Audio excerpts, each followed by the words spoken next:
সিরিয়ালের সেট থেকে প্রেম নতুন কিছুই নয়। স্টার জলসায় সিরিয়াল মানে রিল এবং বাস্তব জীবন মিলেমিশে একাকার। নতুন নতুন জুটি তৈরি হচ্ছে, রিল এবং রিয়েলের মেলবন্ধন হচ্ছে।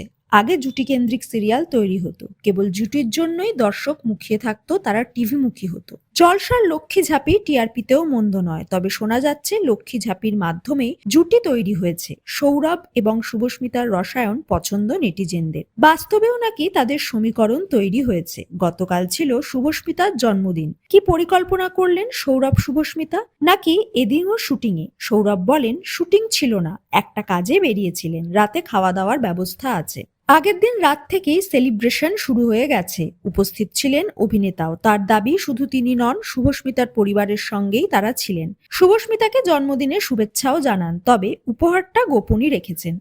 সকালের মধ্যে সব কাজ মিটিয়ে যে রাতে বিশেষ ডিনারে যাবেন তা বোঝাই যাচ্ছে। বান্ধবীর জন্মদিন উপলক্ষে একটি বিশেষ বার্তা দেন, একটি ছবি দিয়ে লেখেন, এই পৃথিবীর পুরোটাই যদি শহর হয়ে যায়, যাক, সেই কংক্রিটের রাস্তায় তুই শুধু এমিলি হয়ে সাইকেল চালাস। তার এই কাব্যিক উপস্থিতি দেখে নেটিজেনদের ধারণা তিনি বোধহয় প্রেমে ইস্তাহার দিলেন। এর আগে বার্থডে গার্লও সৌরভের মাকে অনুরূপভাবে নিজের মা বলে সম্বোধন করেছিলেন। মধুমিতা সরকারের সঙ্গে বিয়ে ভাঙার পরেও সৌরভের বিয়ের ওপর পূর্ণ আস্থা আছে, তবে তিনি এখনই বিয়ে সম্পর্ক নিয়ে ভাবতে চান না। এখন সৌরভ শুভস্মিতার কাঁধে গুরুদায়িত্ব। ধারাবাহিক যাতে ভালোভাবে চলে, সেটাই উদ্দেশ্য তাদের।